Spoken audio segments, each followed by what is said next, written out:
మత్తయి సువార్త 21 అధ్యాయము మొదటి నుంచి. తరువాత యెరూషలేమునకు సమీపించి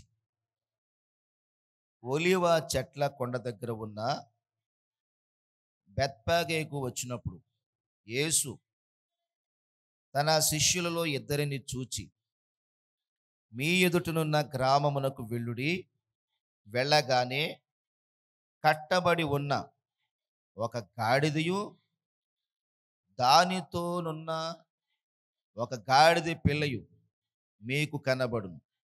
వాటిని విప్పి నా యొద్దకు తోలుకుని రండి.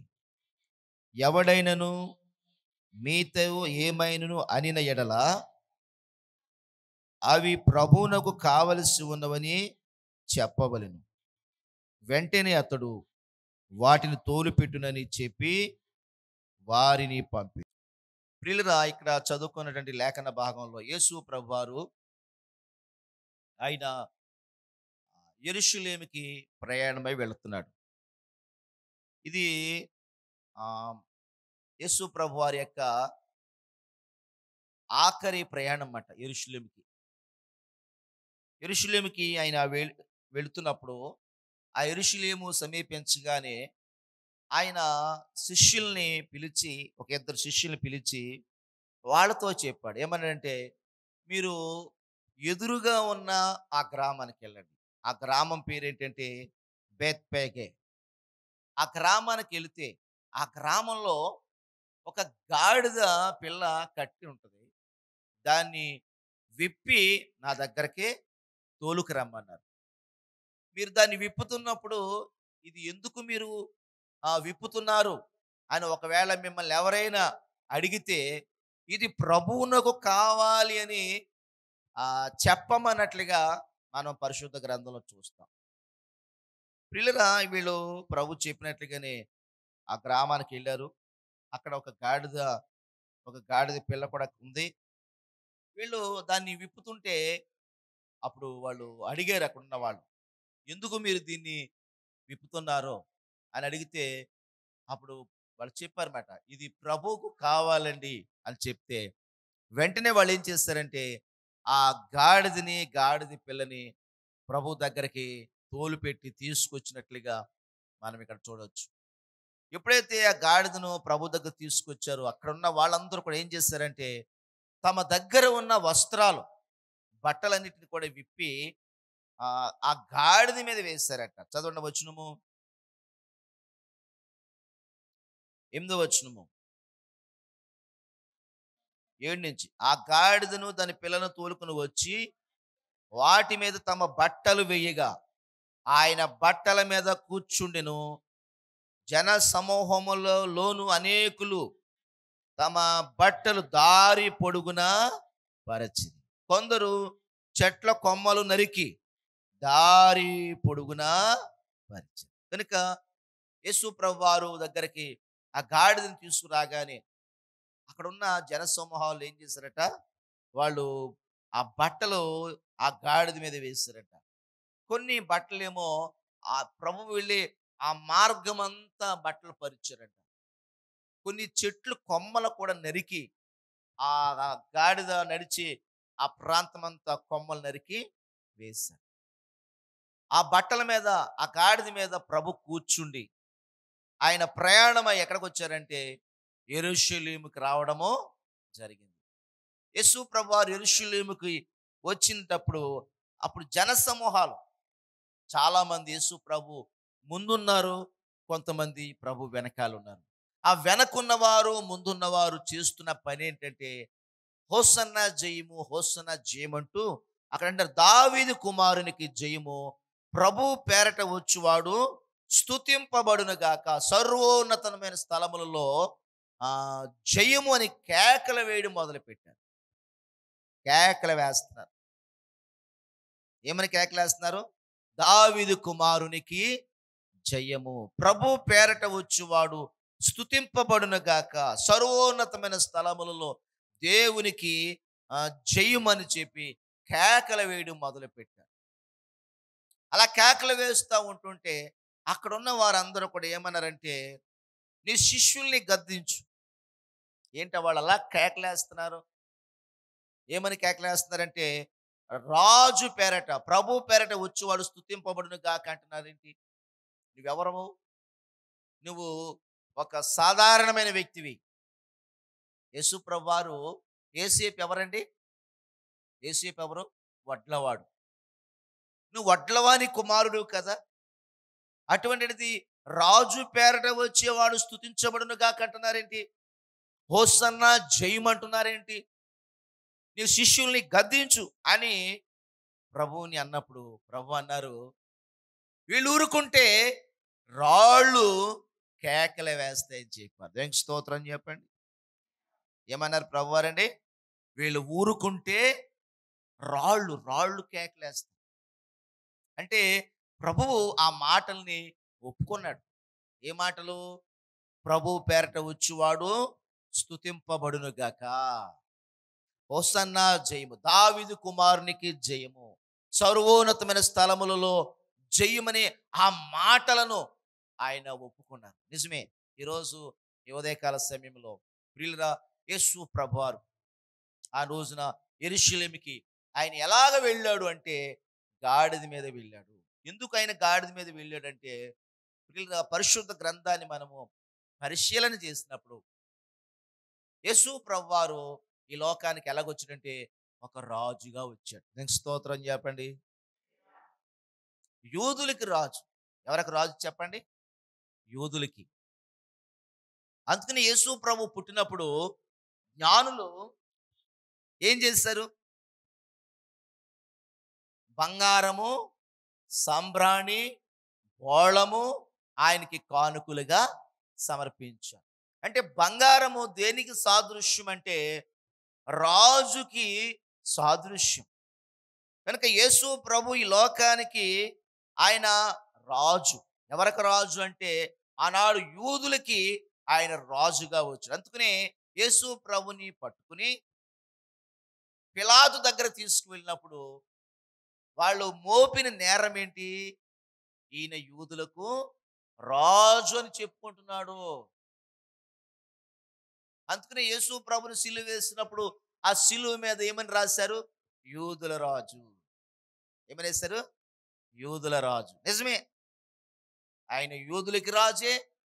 ఈ ప్రపంచములో ఉన్న మానవాళ్ళందరికీ రాజులకు రాజు మన ప్రభు అయిన యేసు. దేవునికి స్తోత్రం చెప్పండి. యెషయా గ్రంథం 33:22లో చెప్తాడు, చదవండి. యెషయా గ్రంథము 33:22. యెహోవా మనకు న్యాయాధిపతి, యెహోవా యెహోవా మన శాసనకర్త, యెహోవా మన రాజు. చాలు. యెహోవా ఎవరటండి? యెహోవా మన రాజు. మన రాజు. బైబిల్ గ్రంథంలో ఇర్మియా గ్రంథం 10:10 చెప్తాడు, చదవండి. ఇర్మియా గ్రంథం 10:10. యెహోవాయే నిజమైన దేవుడు, ఆయనే జీవము గల దేవుడు, సదాకాలము ఆయనే రాజు. దేవునికి స్తోత్రం చెప్పండి. ఎంత చక్కని మాట అండి. ఎంత చక్కని మాట. యెహోవాయే నిజమైన దేవుడు, ఆయనే జీవము గల దేవుడు. నిజమైన దేవుడు, జీవము గల దేవుడు. తర్వాత ఏమన్నాడు?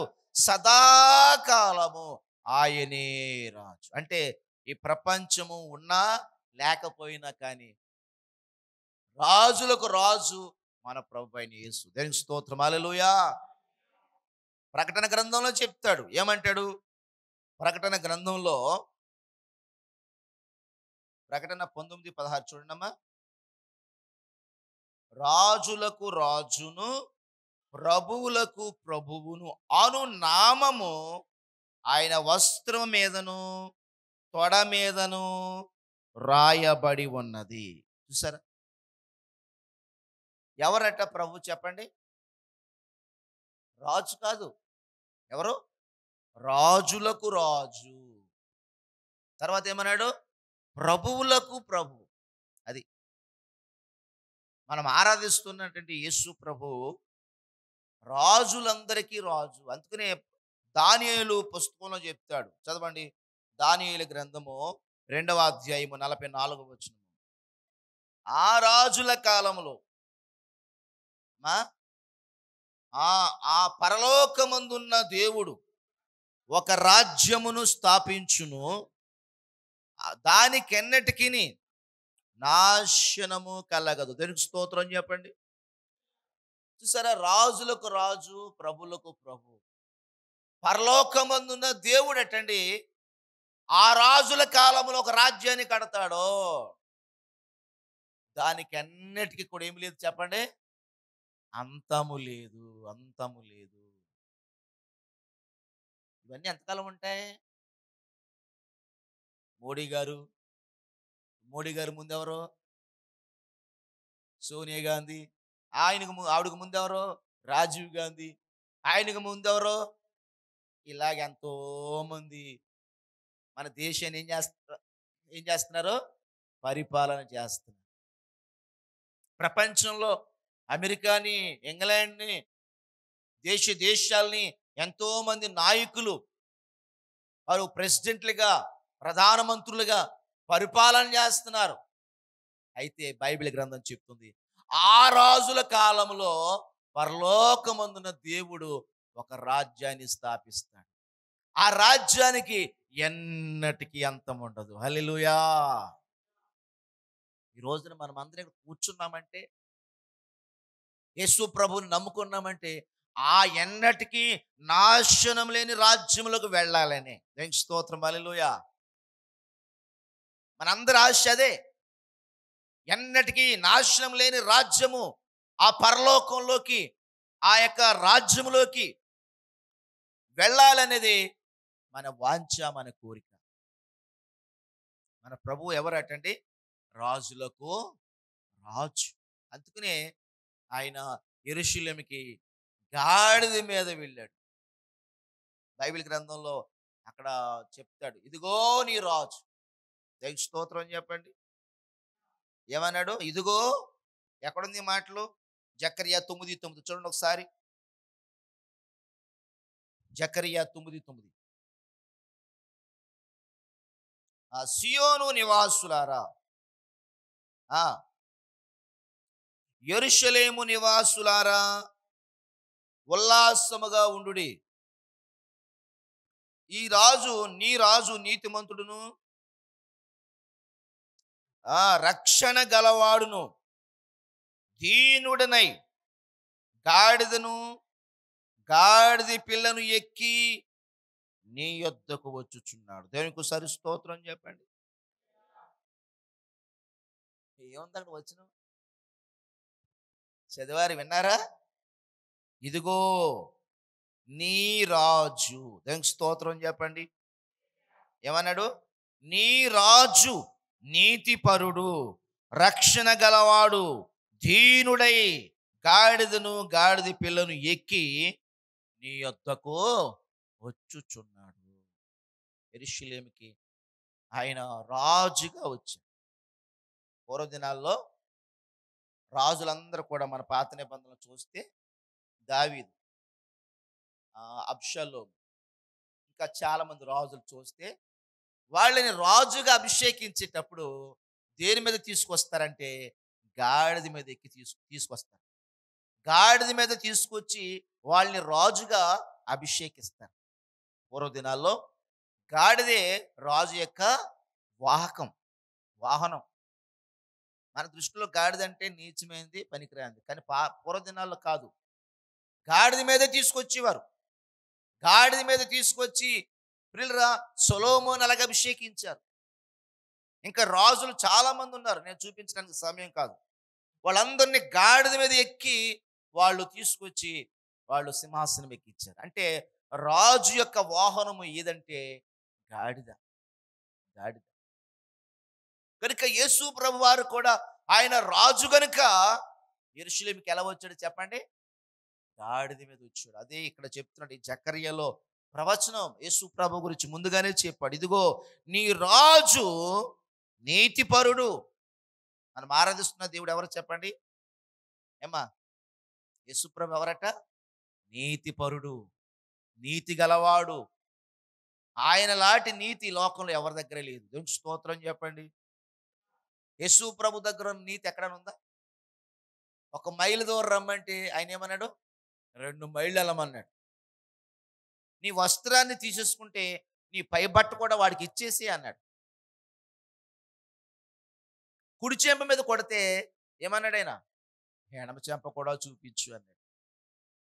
ఆయన అంటాడు, నేను నీతిమంతుల మీద అనీతిమంతుల మీద వర్షమును కురిపిస్తూ ఉన్నాను.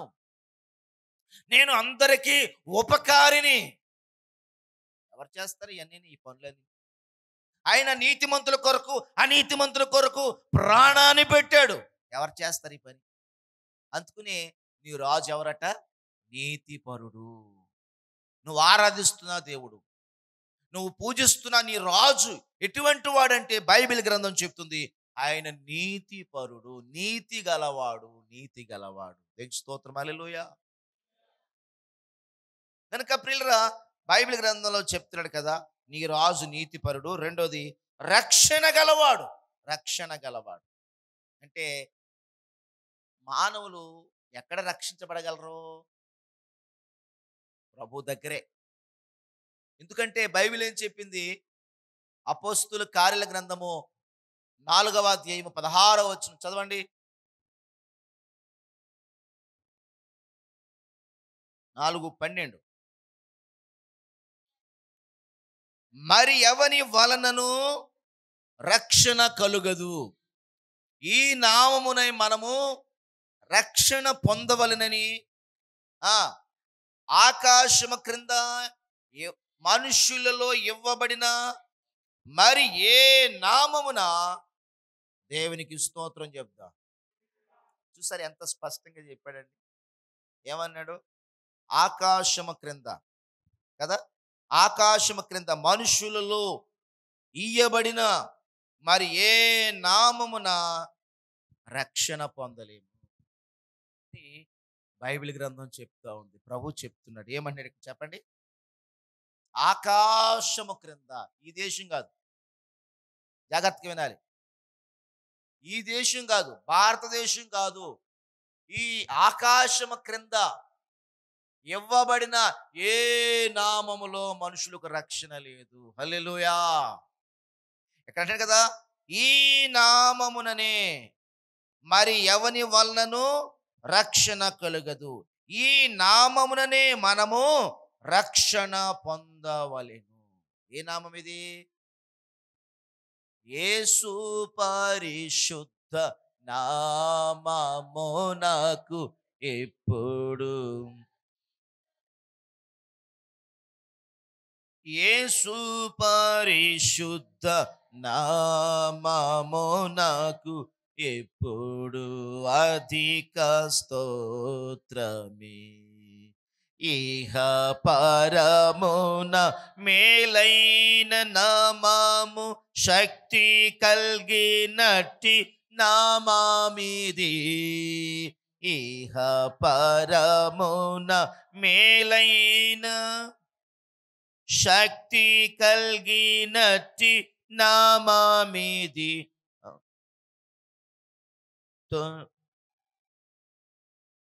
నామమిది పరలోకమున చేర్చు నామమిది.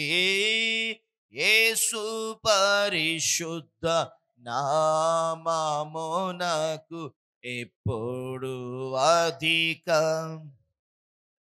అవును ప్రియులుగా, యేసు ఎవరంటే రక్షణ గలవాడు. యేసు ప్రభువు ద్వారా మాత్రమే మానవుడు రక్షణ పొందగలడు. ఎందుకు పాస్టర్ గారు? వేరే ఒక్కరి ద్వారా ఎందుకు రక్షణ లేదు? ఎందుకంటే ఎవరిలోనూ పరిశుద్ధత లేదు. రెండోది, ఎవరు నీ కొరకు ప్రాణము పెట్టలేదు. యేసు ప్రభు వారు నీతిపరుడు, రెండవది పరిశుద్ధుడు. ఈయన ఈ పరిశుద్ధుడైన ఈ యేసు నీ కొరకు ఏం పెట్టాడంటే ప్రాణాన్ని పెట్టాడు. ఈ ప్రాణము ఈ లోకంలో ఎవరు పెట్టలేరు. ఒకవేళ నేను పెడతానని అనుకో, నా ప్రాణం మిమ్మల్ని రక్షించలేదు. నా రక్తంలో ఏముందంటే పాపం ఉంది. పోనీ మీరు పెడితే మీ రక్తంలో ఏముంది? పాపం ఉంది. ఒక పాపి మరొక పాపిని ఏమి చేయలేడు, రక్షించలేడు. సీతమ్మ గారు, మీరు కాలంలో కొట్టుకుపోతున్నారు. మీరు కొట్టుకుపోతుంటే ఇంకో కొట్టుకుపోయాడు కనిపించారు కాలంలో. మీరు ఏం చేయగలరు చెప్పండి? మీరే కొట్టుకుపోతున్నారు, ఇంకొకరు కొట్టుకుపోయేవాళ్ళు మీకు కనిపించారు. ఇప్పుడు ఏం చేయగలరు మీరు? ఏమీ చేయలేరు. ఎందువల్ల? ఆడే కొట్టుకుపోయేవాడు ఏ స్థితిలో ఉన్నారో, కొట్టుకుపోతున్నా నువ్వు కూడా అదే స్థితిలో ఉన్నావు. నువ్వు కొట్టుకుపోతున్నా, కొట్టుకుపోయేవాళ్ళు ఇద్దరు కూడా ఒకళ్ళని ఒకళ్ళు ఏం చేయలేరు, రక్షించుకోలేరు. మిమ్మల్ని ఇద్దరిని రక్షించాలంటే గట్టు మీద ఉన్నవాడు ఎవడో రావాలి. ఆ గట్టు మీద ఉన్నాడు తాడో లేకపోతే ఏదన్నా వస్తువు వేసి మిమ్మల్ని పక్కకి ఏం చేయాలి, లాగాలి. పిల్లల మానవులందరూ కూడా పాపులే గనుక ఏ పాపి కూడా మరొక పాపిని రక్షించలేడు. గుడ్డోడికి త్రోవ చూపుతాడా? గుడ్డివాడికి త్రోవ చూపగలడా? చూపలేడు. ఎందుకంటే వాడి కళ్ళు కనపడవు, వాడెలా తీసుకెళ్తాడు? ఒక గుడ్డివాడికి త్రోవ చూపాలంటే కళ్ళు కలిగిన వాడు కావాలి. అలాగే పాపములో ఉన్న మానవుని రక్షించాలంటే పాపము లేనివాడు కావాలి. హల్లెలూయా. అలా పాపము లేని వాడే మనం ఆరాధిస్తున్నా మన ప్రభు అయిన యేసుక్రీస్తు వారు. ఆయన జీవితంలో పాపం లేదు, ఆయన జన్మలో పాపం లేదు, ఆయన మరణంలో పాపం లేదు, పరిశుద్ధుడు కనుక నీ దేవుడు రక్షణ గలవాడు, రక్షించడానికి సరిపోయినవాడు. యేసు ప్రియులరా, యేసు అనే మాటకు అర్థమే రక్షకుడు, రక్షించేవాడు. శిక్షలో ఉన్నవాడు, పాపములో ఉన్నవాడు, అటువంటి వారందరినీ రక్షించడానికి సరిపోయిన వాడే ప్రభు అయిన యేసుక్రీస్తు. అందుకని ఇక్కడ ఏమన్నాడు? నీ దేవుడు రక్షణ గలవాడు. చదవండి ఆ మాట మరొకసారి. జకరియా గ్రంథంలో 9వ అధ్యాయము 9వ వచనంలో, సియోను నివాసులారా బహుగా సంతోషించుడి, యెరూషలేము నివాసులారా ఉల్లాసంగా ఉండుడి. నీ రాజు నీతిపరుడు, రక్షణ గలవాడును, దీనుడనై. దేవునికి స్తోత్రం చెప్పండి. నీ రాజు ఎలా వస్తున్నాడు? దీనుడై. యేసు ప్రభు ఎంత దీనుడండి. ఆయన దగ్గర ఎప్పుడైనా మనం కోపం చూసామా? పరిశుద్ధ గ్రంథంలో చూస్తాం ప్రియులరా, ఆయన చాలా దీనుడు. బైబిల్ గ్రంథంలో రాయబడిన మాట, ఆయన నోట నుండి వస్తున్న దయగల మాటలట, దయగల మాటలు, ప్రేమ కలిగిన మాటలు. ఆయన ప్రేమనే చూసాం కానీ ఆయన కోపాన్ని మనం చూడలేము. దేవునికి స్తోత్రం చెప్పండి. హల్లెలూయా. కనుక నీ దేవుడు, నీ రాజు ప్రభు అయిన యేసుక్రీస్తు వారు ఎటువంటి వారంటే చెప్పండి? దీనుడు. ఆయన జీవితంలో మన పరిశీలన చేస్తే నిజంగా ఎంత దీనత్వం కలిగిన వాడు ఆయన. బరబ్బా వచ్చి అంటాడు, బరబ్బా నువ్వు రాజు కావాలి అంటాడు. కానీ ప్రభు సున్నితంగా తిరస్కరించాడు. యెరూషలేము వాళ్ళందరూ, ఆనాటి యూదులు ప్రభు దగ్గరకు వచ్చి ప్రభువునన్నారు, నువ్వు రాజు అయితే బాగుంటుంది. ఎందుకు? 5 రొట్టెలు 2 చేపలు 5,000 మంది పంచాడు. కుంటు వాళ్ళకి ఏమో కాళ్ళు ఇస్తున్నాడు, గుడ్డోళ్ళు కళ్ళు ఇచ్చేస్తున్నాడు. నువ్వు రాజు అయితే ఇక నీ రాజ్యంలో ఆకలి కొదువు ఉండదు, రోగులు ఉండరు, అందరూ ఆరోగ్యంగా ఉంటారు, అన్ని సమృద్ధిగా ఉంటాయి. కనుక నువ్వు రాజు కావాలని యేసు ప్రభుని పట్టుపట్టారంట. పట్టుపడితే ఆయన వాళ్ళకి కనబడకుండా తప్పించుకుని వెళ్ళిపోయాడు. దేవుని స్తోత్రం చెప్పండి. చెప్పాలి బెగిరి హల్లెలూయా. ఎందుకు పాస్టర్ గారు ఇప్పటిదాకా మీరు రాజు అన్నారు కదా అనొచ్చు. పిలాతు అదే అడిగాడు. పిలాతు అదే అన్నాడు. ఏమన్నాడంటే, నువ్వు రాజు అంటున్నావు కదా అంటే, నా రాజ్యము, నేను రాజునే, నువ్వు అన్నట్టు నేను రాజునే, నా రాజ్యము ఈ లోక సంబంధమైనది కాదు. రోజున మనం ఆరాధిస్తున్నాము, మనకు రాజ్యం ఉందంటే ఇది కాదు. మన రాజ్యము ఎక్కడుంది చెప్పండి? అక్కడుంది. దేవుని స్తోత్రం, హల్లెలూయా. మనమందరం వెళ్ళిపోయిన తర్వాత, యేసు ప్రభు వచ్చిన తర్వాత ఆ రాజ్యంలోకి వెళతాం. అది ఎటువంటి రాజ్యం అంటే, అది ఆకలి దప్పికలు లేని రాజ్యము, సూర్యుడు చంద్రుడు లేని రాజ్యము, దేవుని మహిమ కలిగిన రాజ్యము, ప్రభువే అక్కడ ప్రకాశిస్తున్న రాజ్యము. అటువంటి ఒక ఉన్నతమైన మహిమ కలిగిన రాజ్యము, ఆ పరలోక రాజ్యము. అక్కడికి మనం వెళ్ళబోతున్నాం. దేవునికి స్తోత్రం, హల్లెలూయా. అదే ప్రభు చెప్పాడు. ఆ రాజుల కాలములో పరలోకమందున దేవుడు ఒక రాజ్యాన్ని స్థాపిస్తాడు. నిజమే. ఈ రోజున ఈ ఉదయకాల సమయంలో ప్రియులారా, మనం ఆరాధిస్తున్న మన ప్రభువు, ఆయన ఎవరని చెప్తుంది బైబిలు? రాజులకు రాజు, ప్రభువులకు ప్రభువు. ఇక్కడ ఈ జకర్య పుస్తకంలో చూసారా ఏమన్నాడు? ఇదిగో నీ రాజు నీతిపరుడును, రక్షణ గలవాడును, దీనుడై గాడిదను గాడిద పిల్లను ఎక్కి నీ యొద్దకు వచ్చుచున్నాడు. దేవునికి స్తోత్రం చెప్తాం, హల్లెలూయా. యేసు ప్రభువారు ఆయన గాడిదను గాడిద పిల్లనెక్కి ఆయన యెరూషలేముకు వెళ్ళాడు. నిజమే. ఈ రోజున మన జీవితాల్లో మనం ఆలోచన చేస్తే ప్రియులరా, కట్టబడి ఉన్న గాడిదను ప్రభు ఏం చేశారండి? విడిపించారు. దేన్ని విడిపించారు? కట్టబడి ఉన్న గాడిద. నిజంగా ఆ కట్టబడిన గాడిద ఎవరికి ముంగుర్తుగా ఉంది? ఆ కట్టబడిన గాడిద ఎవరికి సాదృశ్యంగా ఉందంటే, నీకు నాకే గుర్తుగా ఉంది.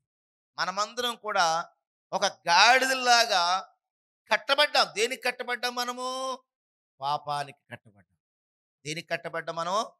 పాపము మనల్ని బంధించేసింది. ఒక సెటర్ అన్నమాట. పాపం అనేది ఒక సెటర్.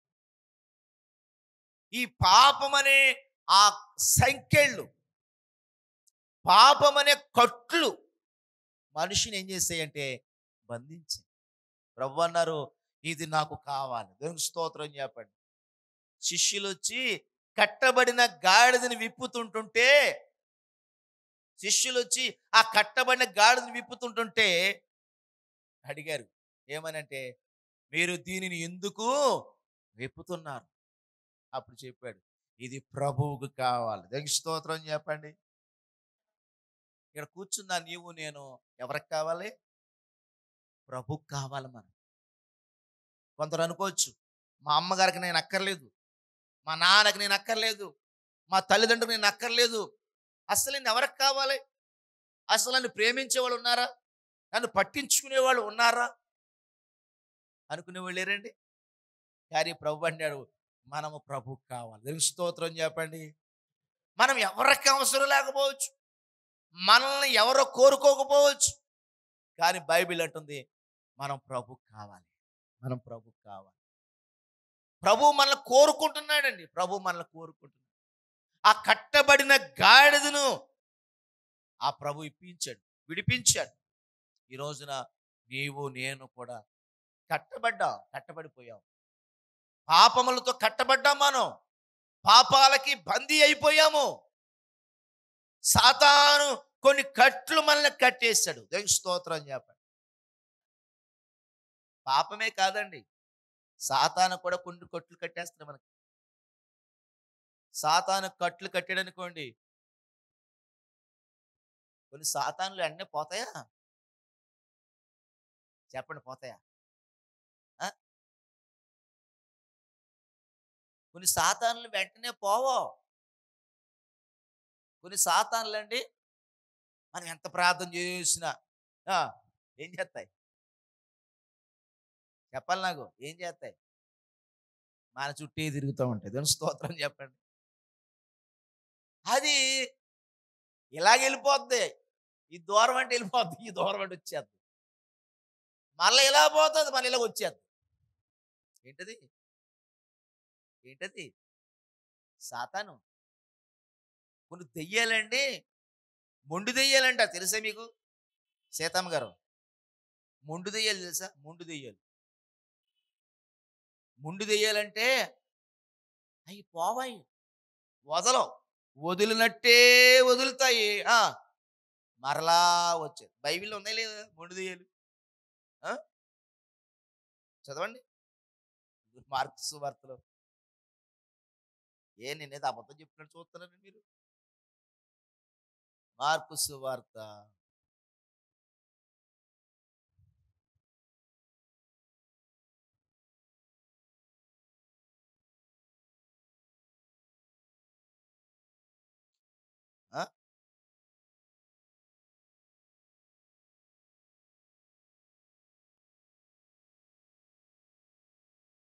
5వ అధ్యాయము.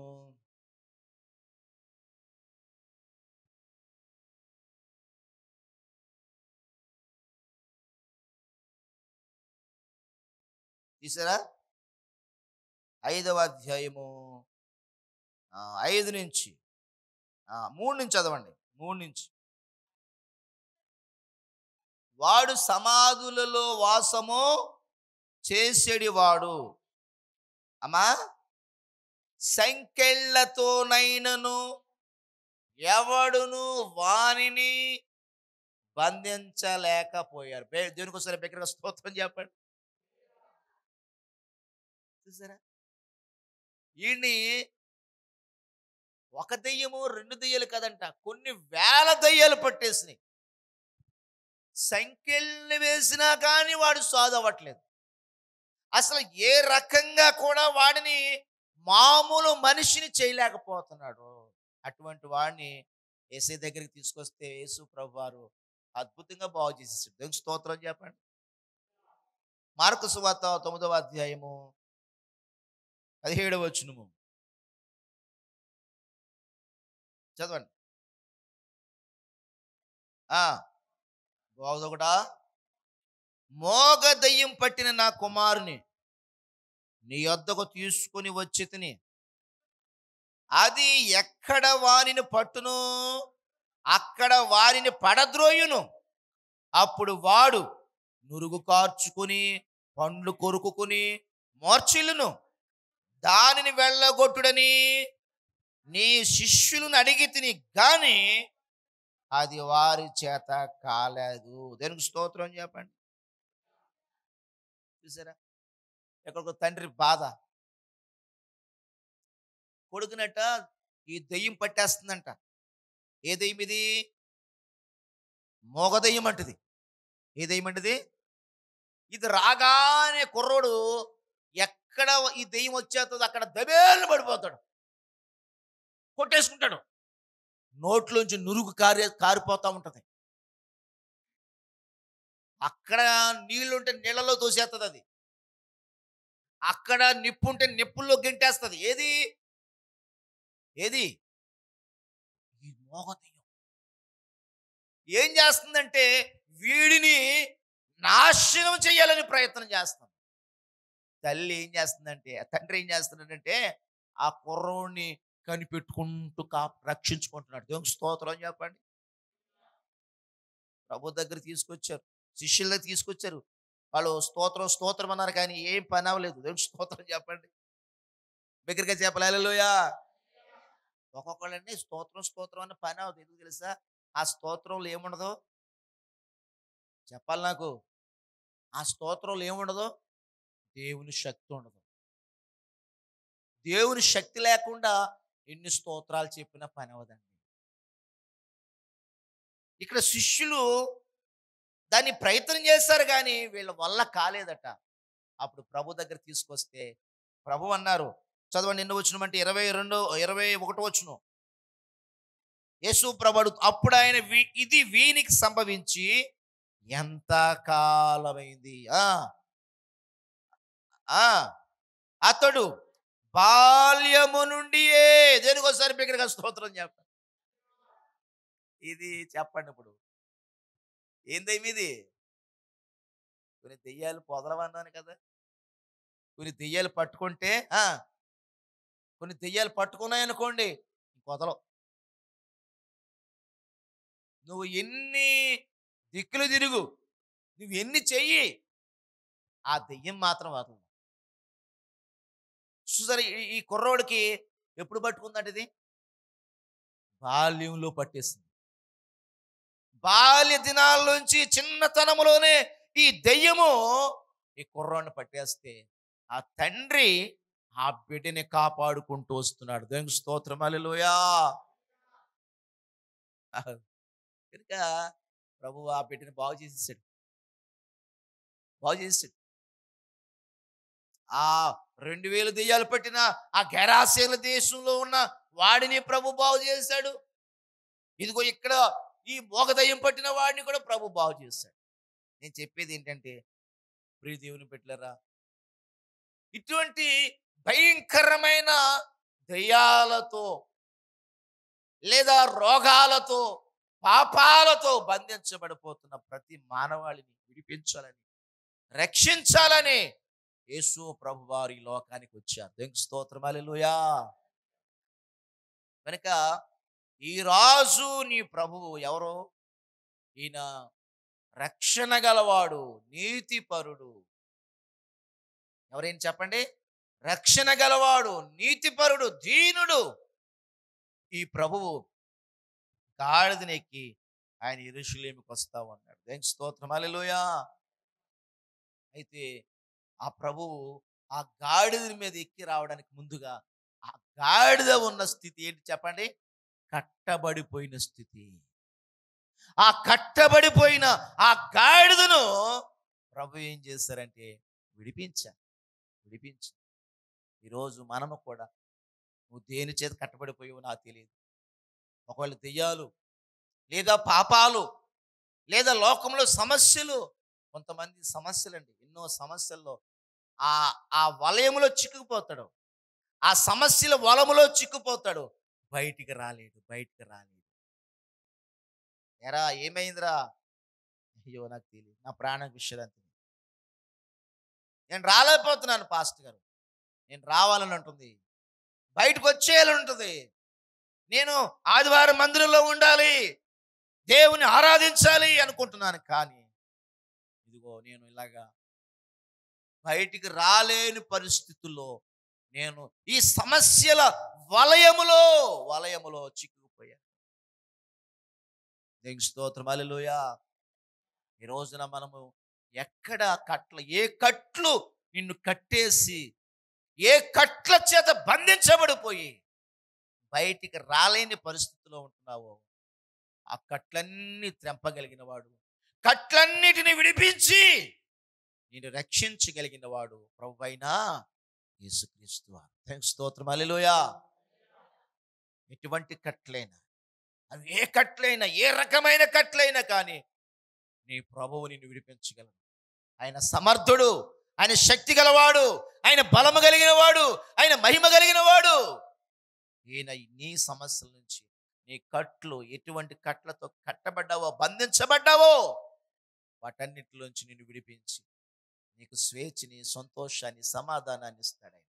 అందుకంటే కదా, ప్రయాసపడి భారాన్ని మోసుకుంటున్న సమస్త జనులారా నా యొద్దకు రండి, నేను మీకు విశ్రాంతినిస్తాను. దేవునికి స్తోత్రం, హల్లెలూయా.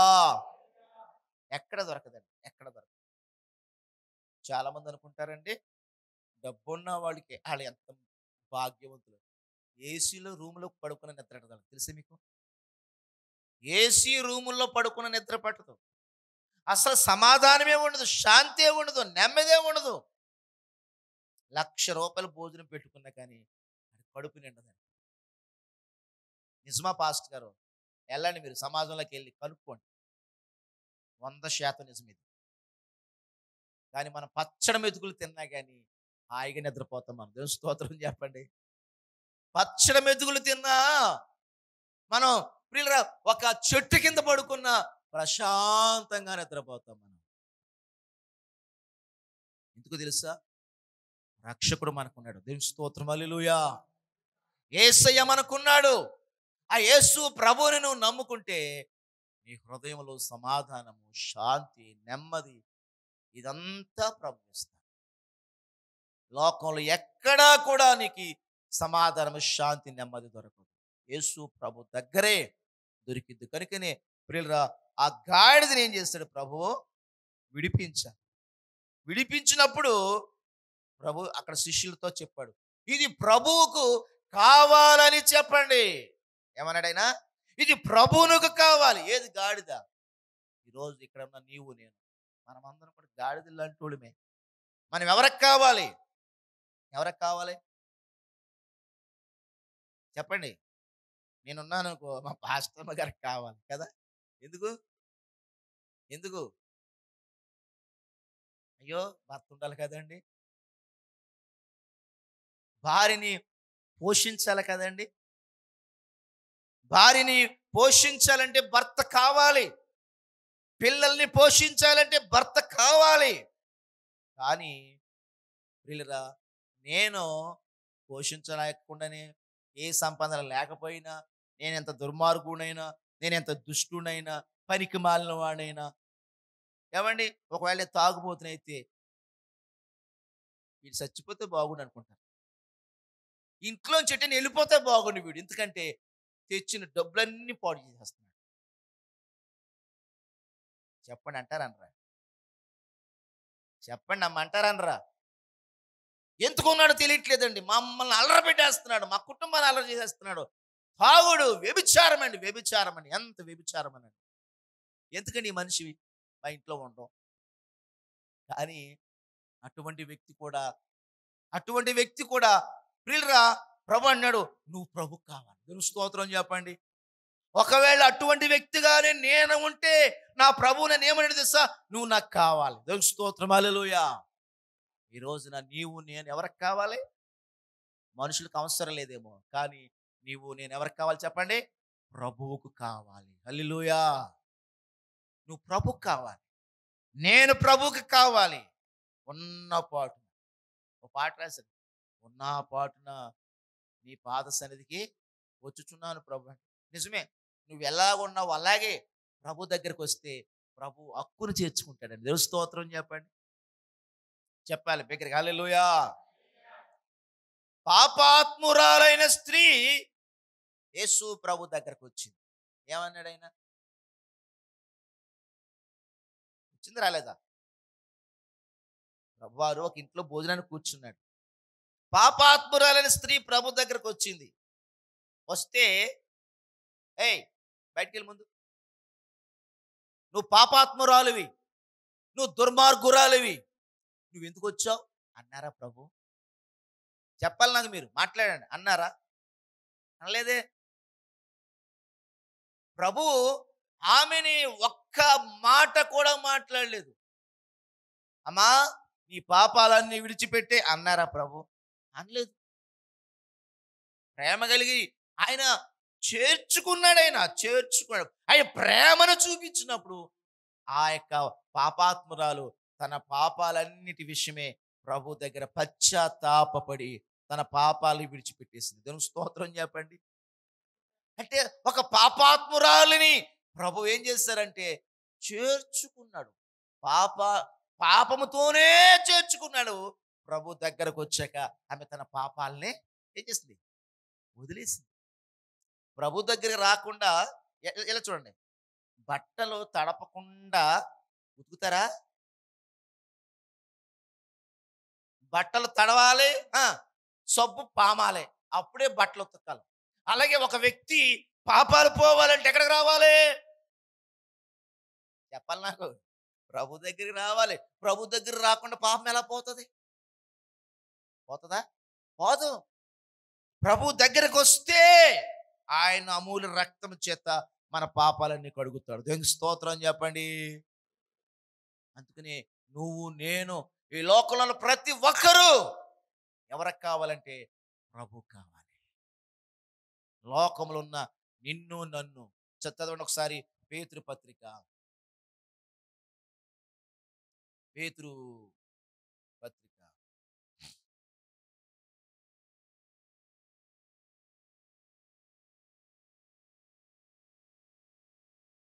మొదటి పత్రిక 2వ అధ్యాయము 9వ వచనం. అయితే మీరు చీకటిలో నుండి ఆశ్చర్యకరమైన తన వెలుగులోనికి మిమ్మును పిలిచిన వాని గుణాతిశయములను ప్రచురము చేయు నిమిత్తమును ఏర్పరచబడిన వంశమును, రాజులైన యాజక సమూహమును, పరిశుద్ధ జనమును, దేవుని సొత్తైన ప్రజలునై ఉన్నారు. దేవునికి స్తోత్రం చెప్పండి. చూసారా, దేవుడు మనల్ని ఏం చేశాడంట? దేవుడు మనల్ని ఏం చేశాడు? ఏర్పరచుకున్నాడు. దేవుడు నిన్ను నన్ను ఆయన ఏర్పాటు చేసుకున్నాడట. ఎంత స్పష్టంగా చెప్పాడు. ఇదిగో మీరు చీకటిలో నుండి ఆశ్చర్యకరమైన తన వెలుగులోనికి మిమ్మల్ని దేవుడు పిలిచాడు. నిజమే కదా? ఒకప్పుడు మనం అందరం ఎక్కడున్నాం? చీకట్లోనే ఉన్నాం కదా, లోకంలో ఉన్నాం కదా, పాపంలో ఉన్నాం కదా. అటువంటి మనలను దేవుడు ఏం చేస్తాడంటే ఏర్పరుచుకున్నాడు. ఎలాగంటే చదవండి, అక్కడ వచ్చినమంటాడు, ఆయన గుణాతిశయాల ప్రచురము చెయ్యు నిమిత్తము ఏర్పరచబడిన వంశము. వంశము, దేవుని స్తోత్రం చెప్పండి. ఏ వంశం చెప్పండి? మనం ఏ వంశము? ఏర్పరచబడిన వంశము. ఏ వంశంలో పుట్టారంటారు కదా, ఇదిగో ఈ వంశం, యేసయ్య వంశం అంత ఏర్పరచబడిన వంశము. తర్వాత రాజులైన యాజక సమూహము, పరిశుద్ధ జనము, దేవుని సొత్తైన ప్రజలు. దేవుని సొత్తైన ప్రజలు. దేవుడు నిన్ను నన్ను ప్రియులరా ఆయన బిడ్డలుగా ఏర్పాటు చేసుకున్నాడు. ఆ కింద అంటాడు కదా, చదవండి, ఒకప్పుడు ప్రజగా ఉండక ఇప్పుడు దేవుని ప్రజ అయితిరి. ఒకప్పుడు కనికరింపబడక ఇప్పుడు కనికరింపబడితిరి. కనికరింపబడితిరి. యేసు ప్రభు బిడ్డలైపోయారు మీరు. ఒకప్పుడు కనికరించబడలేదు, ఇప్పుడు కనికరించబడ్డారు.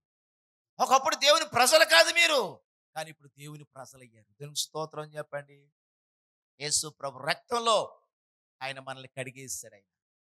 ఆయన బిడ్డలుగా మార్చాడు. ఆయన సొత్తు అయిపోయాం మనము. ఆయన సొత్తు అయిపోయాము. గనుక ప్రియులను గమనించండి, ఈ లోకంలో నువ్వెవరికైనా అవసరం లేదేమో, కానీ పరలోకమందున దేవుడు అంటాడు, నువ్వు నాకు కావాలి. హల్లెలూయా. నువ్వు దేవునికి కావాలి, నేను దేవునికి కావాలి. ప్రభు మనల్ని కోరుకుంటున్నాడు. దేవుడు అంటాడు, ఆయన అంటాడు, చూడుము నేను నిన్ను మరువును అంటాడు. నేను నిన్ను ఏర్పరచుకున్నాను అంటాడు. చదవండి ఒకసారి, యెషయా గ్రంథంలో చెప్తాడు. యెషయా గ్రంథంలో, యెషయా గ్రంథము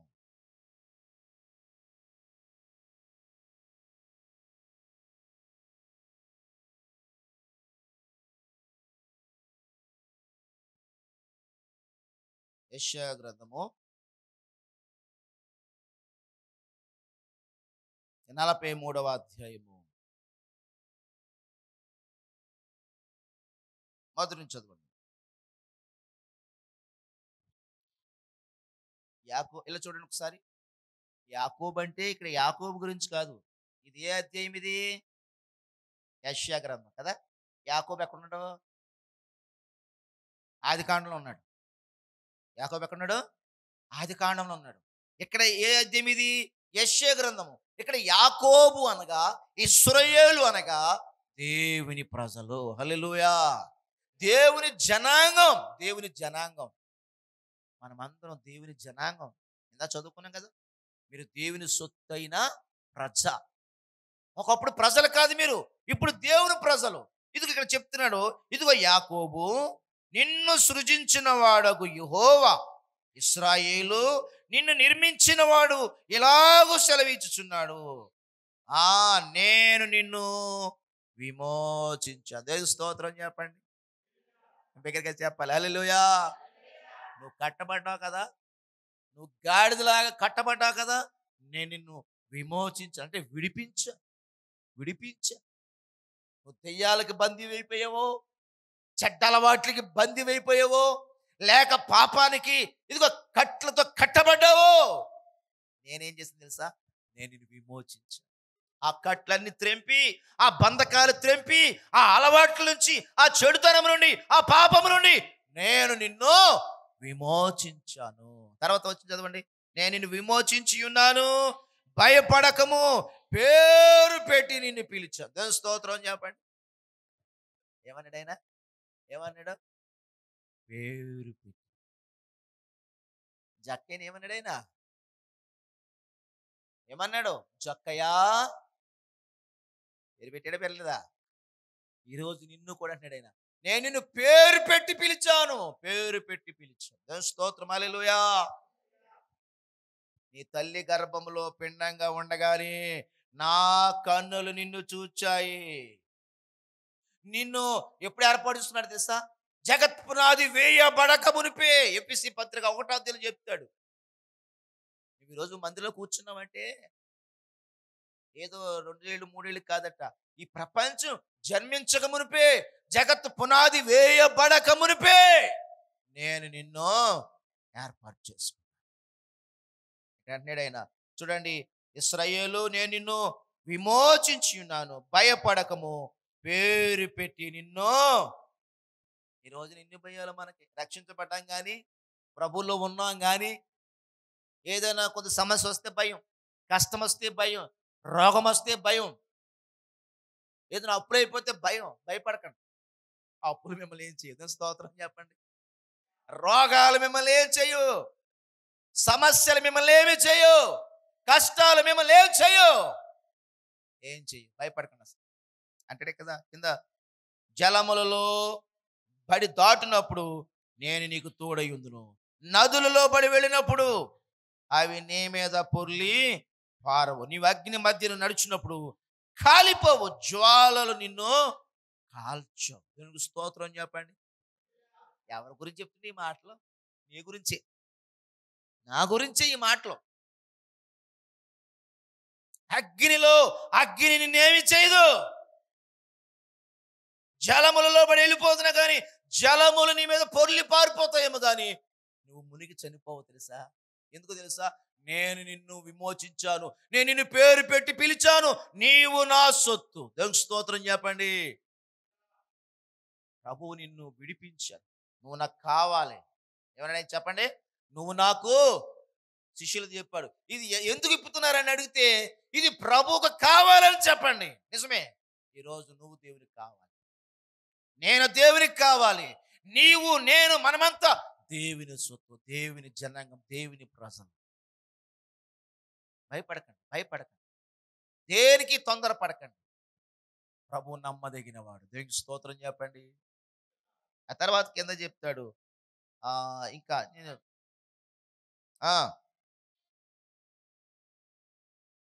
దేవునికి స్తోత్రం చెప్తా, హల్లెలూయా. ఇంకా నేను ఇవి వచనాలు ఇంకా చాలా ఉన్నాయి ఇందులో. 24వ వచనంలో చూడండి,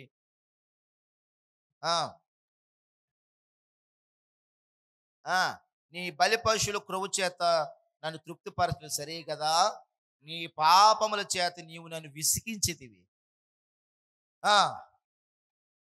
ఇలా చూడండి, ఇలా చూడండి. మనం అట్టండి దేవునికి లవంగ చెక్కలు, సువాసనలు ఇచ్చేయి ఏమీ ఇవ్వలేదంట మనం. కానీ మన పాపముల చేత ఆయన దుఃఖ పెడుతున్నామంట. మన పాపముల చేత ఆయన ఏం చేస్తున్నాం చెప్పండి? ఆయాసపరుస్తున్నామంట. అంటే నేను నిన్ను రక్షించాను, నేను నీకు ఇన్ని చేస్తున్నాను, నేను విమోచించాను, నేను నిన్ను విడిపించాను, నీకు ఇలా తోడుగా ఉన్నాను, అయినా కానీ నువ్వు నన్ను ఏం చేస్తున్నావు? దుఃఖ పెడుతున్నావు, నన్ను ఆయాస పెడుతున్నావు. చెప్తాడు అక్కడ, అంటున్నాడు అంటలేదా? కాబట్టి ఇటువంటి పరిస్థితుల్లో ఉన్నా కానీ ఆయన ఏమంటాడు తెలుసా? ఆ కింద వచ్చి చదవండి 25.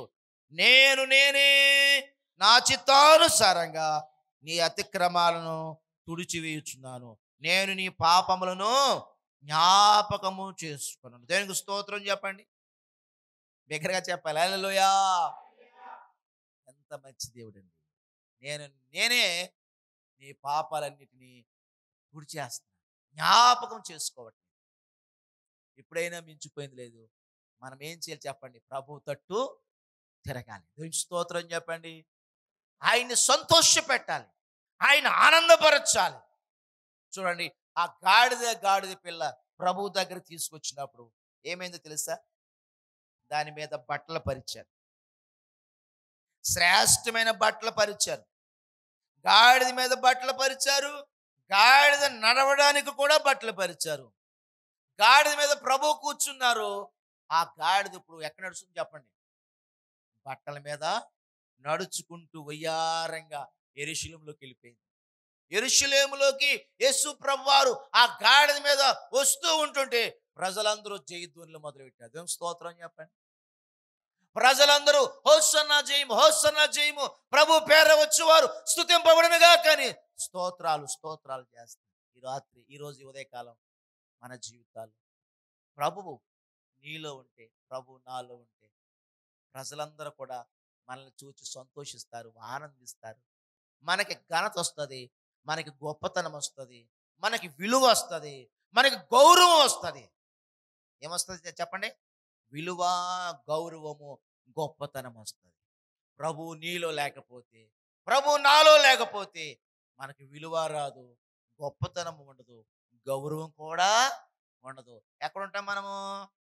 బెత్పేగ గ్రామంలో కట్టబడిన గాడిదలాగానే ఉంటాం. దేవుని స్తోత్రం చెప్పండి.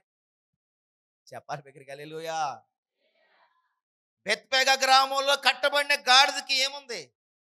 ఏముంది? ఏమీ లేదు. అది కట్టబడిపోయే ఉంది. అది విప్పబడినప్పుడు, అది ప్రభు దగ్గర తొలికి రాబడినప్పుడు దాని మీద బట్టలు పరిచారు, దాని క్రింద బట్టలు పరిచారు. ప్రభు దాని మీద ఎక్కి ఆయన ఆ యెరూషలేములో ప్రవేశించాడు. ఈ రోజున నీవు నేను ప్రభుకు కావాలి. మనము ప్రభుకి మనమే సంపూర్ణంగా అప్పగించుకుంటే, ప్రియ దేవుని బిడ్డలారా, నీకు నీ నీ కుటుంబంలో గౌరవం, నీ సమాజంలో గౌరవం, నీ బంధు జనాంగాల్లో గౌరవం, నీ గ్రామంలో నీకు విలువ, గౌరవం వస్తుంది. ప్రభువు నిన్ను కోరుకుంటున్నాడు. ఈ సత్యాన్ని గ్రహించుకుని, ఈ సంగతిని ఎరిగి నిన్ను నీవే దేవునికి ఏం చేయాలి? అప్పగించుకోవాలి. దేవుని స్తోత్రం చెప్పండి. నువ్వు లోకంలో ఇంకా వెళ్ళకు, లోకాశల వైపు వెళ్ళకు, లోక పోకడల వైపు వెళ్ళొద్దు. నేను ప్రభువు. దేవుని స్తోత్రం చెప్పండి. ఎవరు చెప్పండి? నేను ప్రభువు. ప్రభువుతో నేను జత కడతాను. దేవుని స్తోత్రం చెప్పండి. జత కడతామంటే ఏంటి? జత కడతామంటే స్నేహం చేయడం. ఎవరితో స్నేహం చేయాలి మనం చెప్పండి? ప్రభుతో స్నేహం చేయాలి. ఆయనతో ప్రార్థన, ఆయనతో సహవాసము, ఆయనతో జీవించడం, ఆయన కొరకు బ్రతకడము, ఆయన కొరకే ఈ లోకంలో మనము జీవించగలగడం, ఇదంతా ప్రభుత్వ సహవాసం. నువ్వు ప్రభుకు కావాలి. ప్రభు నిన్ను విమోచించాడు, ప్రభు నిన్ను విడిపించాడు, ప్రభు నిన్ను రక్షించాడు. ఇదిగో ఆయన నీకు తోడుగా ఉంటున్నాడు అన్నాడు. నేను నిన్ను విమోచించాను కనుక భయపడవద్దని చెప్తున్నాడు. ఇక లోకంలో ఉన్న వాటి వైపు వెళ్లకుండా ప్రభువు నాతో ఉన్నారు. దేవుని స్తోత్రం చెప్పండి. గాడిద మీద ఉన్నారా ప్రభు? గాడిద ఎక్కడున్నారు ప్రభు? ఎక్కడున్నారు? ప్రభు మీద, గాడిద మీద ఆయన కూర్చున్నారు. ఆయన గాడిద మీద ఊరేగుతూ వెళుతున్నాడు ఆయన. ఈ రోజున నీవు నేను మనం ఒక గాడిదలాగా ప్రభుని ఏం చేయాలి? ఏం చేయాలి? ఊరేగించాలి. సమాజానికి ప్రభువును చూపించాలి. ప్రభువును మోసుకెళ్ళే గాడిద ఎవరు చెప్పండి ఇప్పుడు నాకు? ఎవరో? నువ్వే, నేనే. ప్రభువుని ఏం చేయాలి? మనము మోసుకుని వెళ్ళాలి. ప్రభువు నీలో కనబడాలి. ఏసమ్మ రొయ్యలెట్టుకు వెళ్తుంది అనుకోండి, రొయ్యలు అందరు కనిపిస్తాయి కదా, కానీ తనలో ఉన్న యేసు కనపడతాడా? చెప్పాలి నాకు. తనలో ఉన్న యేసు కనబడడు. ఎప్పుడు కనబడతాడు? ఏసమ్మా ఇలా రా, రొయ్యలు కావాలని పిలిచారనికి వెళ్ళింది అనుకో, అప్పుడు మాట్లాడేటప్పుడు యేసే కనిపిస్తాడు. స్తోత్రం చెప్పండి. వాళ్ళతో మాట్లాడుతుంటే ఈ పిల్ల చక్కగా మాట్లాడుతుంది, ఈ అమ్మాయి చాలా చక్కగా మాట్లాడుతుంది, గౌరవంగా మాట్లాడుతుంది, పద్ధతిగా మాట్లాడుతుంది, ప్రేమగా మాట్లాడుతుంది. ఈ ప్రేమ, ఈ పద్ధతి, ఈ గౌరవం ఎలాగొచ్చింది ఈ అమ్మాయికి? అడగలలో. చర్చికి వెళ్తావమ్మా నువ్వు? దేవుని స్తోత్రం చెప్పండి. యేసు ప్రభు నమ్ముకున్నావా? అడుగుతారు నిన్ను. నీ మాటలు విన్నప్పుడు, నీ పద్ధతి చూసినప్పుడు ప్రజలు గుర్తిస్తారు. పేతురుని అన్నారు, నీ పలుకు నిన్ను గురించి సాక్ష్యం ఇస్తుంది, నువ్వు వేస్తూ ఉన్నావు కదా అన్నారు. దేవుని స్తోత్రం చెప్పండి. నీ మాటలు చెప్పేస్తాయి. యేసు ప్రభుని నువ్వు మోసుకెళ్తున్న గాడిదవో కాదో, నీలో ప్రభు ఉన్నాడో లేదో ఏం చెప్తుంది? నీ పలుకు, నీ మాట, నీ ప్రవర్తన, నీ నడవడిక చెప్పేస్తా. ఈ రోజున ఈ మధ్యాహ్నపు వేళ మనము యేసుని మోసే ఒక గాడిదలాగా నువ్వు ప్రపంచానికి ఏం చేయాలంటే యేసు ప్రభుని నీ ద్వారా చూపించాలి. దేవుని స్తోత్రం, హల్లెలూయా. నీలో ప్రభు కనబడాలి, నాలో ప్రభు కనబడాలి. చూపిద్దామంటారా? చూపిద్దామంటారా? ఎలా చూపిద్దాం? మన మాటలు, మన ప్రవర్తన, మన నడవడిక, మన జీవిత విధానాల ద్వారా ప్రభు సమాజానికి కనబడాలి. ఈ పద్ధతి ఎలాగొచ్చింది వీళ్ళకి? ఇంత సాత్వికం ఎలాగొచ్చింది? ఇంత నెమ్మది ఎలాగొచ్చింది? ఇంత ప్రేమ ఎలాగొచ్చింది? ఈ కనికరం ఎలాగొచ్చింది? ఓహో, వీళ్ళు మందిరానికి వెళ్తారు, వీళ్ళు ప్రభువుని ఆరాధిస్తారు, వీళ్ళు ప్రభుతో ఉంటారు, వీళ్ళు ప్రభువుని నమ్ముకున్నారు. అబ్బా, ఎంత మంచి మాట! దేవుని స్తోత్రం చెప్పండి. ఇవన్నీ నీ ద్వారా రావాలి. ఏం చేస్తే, నువ్వు ఎలాగుంటే ప్రభు దగ్గరకు ఉన్నారు వీళ్ళు, వీళ్ళు ప్రభు ఉన్నారని చెప్తారు. ఈరోజు విన్నాం కనుక మనము కూడా ఆ విధంగా ఆనాడు యెరూషలేములో కట్టబడిన ఆ బెత్పగ గ్రామంలో కట్టబడిన గాడిదలు విప్పబడి అవి తోలుకొని వచ్చినప్పుడు వాటి మీద యెరూషలేముకు వెళ్ళినట్లుగా ప్రియులారా, మన జీవితాల్లో మనము కూడా ఈ సమాజానికి గాడిద లాంటి వాళ్ళమే. మనల్ని ప్రభు విప్పాడు, పాపము నుండి విమోచించాడు, ప్రభు మనల్ని విడుదల చేశారు. ఇప్పుడు మనం అందరము ప్రభుని చాటే వారంగా, ప్రభు కొరకు బ్రతికే వారంగా, ప్రభువును చూపించే వారంగా ఉండాలని కోరుకుంటూ ఈ నా మాటలు ముగిస్తున్నాను. దేవుడు అటువంటి గొప్ప భాగ్యాన్ని మనందరికి అనుగ్రహించును గాక.